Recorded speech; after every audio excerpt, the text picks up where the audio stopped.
Hi, welcome to the second video in the series 7 Common Mistakes That New Runners Make. In today's video, I want to tell you the training mistakes that you might be making, which could either cause you an injury or it may have completely stopped you from running. If you know a friend that this would be useful, do share it with them. Don't forget to subscribe and like this video. I'm Dr. Rajni Patil. I'm a spine and sports physiotherapist practicing for 19 years in Mumbai, and my company's name is OrthoSports Physiotherapy. So mistake number one that a new runner can make when you're first starting to get into running, it's very easy to start doing whatever comes your way, like a training plan or like a marathon plan. You've just signed up for something and you just want to train for it the way that you know how. But what you may have forgotten is that you may not have built a base or a foundation to run. Progression is everything for running. The more that you let your body adapt to changes, which is bony changes, muscular changes, all the shock absorption that goes into your body during running, your body has to be able to adapt to those changes. Only when one set of adaptation has happened can you progress your body into another set of training plan. So this is something that new runners might forget to do because it's great to just go out and run, right? And then you might get excited with how well you're doing. So it's easy to push yourself to the next level without building that base. So make sure that you are creating your foundation, whether it is strength, whether you're letting yourself adapt, whether you need to talk to a coach, whether you need to do an online training series, whatever it is, make sure that you are building an adaptation plan foundation into your training. Mistake number two that I see a lot of runners make is not paying attention to adequate nutrition and hydration. When you first start to run or even a little bit into your running, unless you have done some research or spoken to a few peer runners or spoken to a nutritionist, you really don't know what your body as a runner needs as far as nutrition and hydration is concerned. So if you have completely ignored this so far, then make sure that you are doing something right now. Ideally, you should be speaking with a sports nutritionist who can guide you specifically for your training program, what you should be doing. Or at least speak with seasoned runners, friends, peers who know about this and who can guide you a little bit better on this. Mistake number three, I see this mistake all the time. Usually people in Mumbai, the lot of runners that I have seen in Mumbai, what happens is that everybody trains during the season only. So what are you doing through the year? You're not really building your body up, keeping your body maintained, its endurance, your strength, your flexibility, your balance, all of that. So what you might be doing is you're taking a complete break in off season, and then only when the race comes up, the one that you have signed up for, a marathon that you want to do, usually it's the Mumbai Marathon or whichever marathon it is that you have signed up for.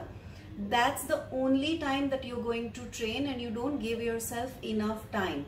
So basically there's been a long gap between two of your training programs, and because of that your body has lost some of the endurance and strength, and then coming back up you're not where you were last year. Yes, muscle memory is there, but still you need to get your body to adapt again to the running that you're going to put itself through now.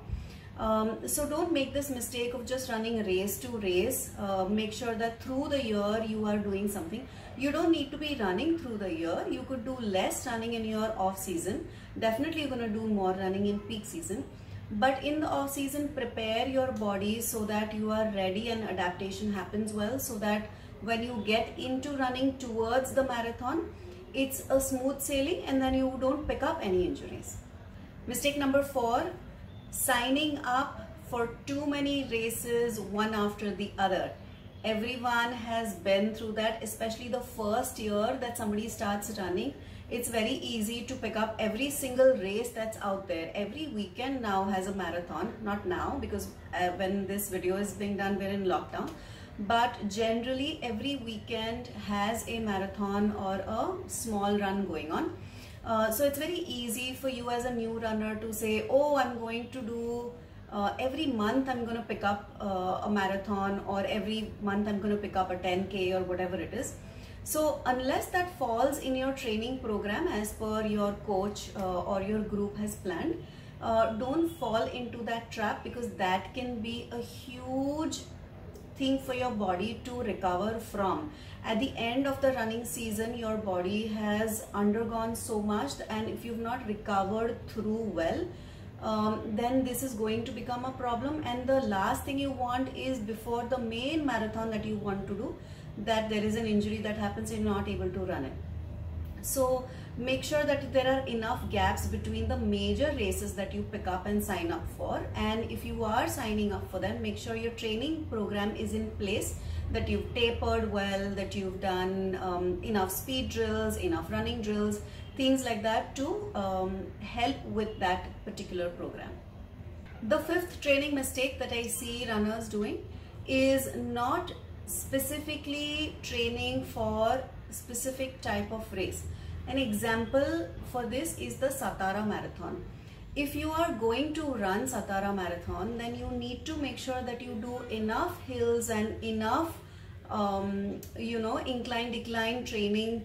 Make sure that your quads and glutes are sufficiently strong enough to endure so many of those hills. So what I mean by that is that if you have signed up for a race, make sure that you know the terrain, make sure that you know what is involved in that particular race, and then according to that build your training program, either by yourself or ideally with the help of a marathon coach, so that when on the race day you're ready, you don't pick up a race on the race day. This is such a big thing. I've seen too many shin splints happen post Satara Marathon, only because people have not trained well for that. Or for a flat race like the Delhi race, for example, people will say, oh, it's a easy one, I'm gonna get my PB there, I'm gonna just go and run it. And what happens is they push themselves for the PB and hence get injured. So make sure that for whatever race that you are planning for, you train well in advance for that, allowing yourself tapering, but also allowing your body to adjust to the terrain that's going to be there. I hope these mistakes are not something that you are making as a runner. Make sure that you are doing all of these things in a scientific way. Make sure you speak to people who understand this well and take your training accordingly. If you want to know more about marathon specific things, then you can check out my playlist. I've made 2 playlists which are called Marathon Tips and Tricks. So there are specific things to do, what you can do before the day of the race, hydration, nutrition, the mistakes that can happen with shoes, all kinds of things are in there. So do check that out. And also there are a lot of resources coming your way on the website www.orthosports.in if you want to check that out. I have put together also a runner's guide for you because a lot of people ask me, do you have one guide that will tell me what warm up to do, what cool down to do, what are the foam rolling exercises I should be doing as a runner? So I have put together some of these frequently asked questions and these specific exercises in the runner's guide. So if you are keen to get that, then make sure that you click on the link that I have put below and sign up for that. I hope this was useful to you as a runner. If you know friends who can benefit from this video, do share it with them. I will see you next week with mistake number 3. Bye.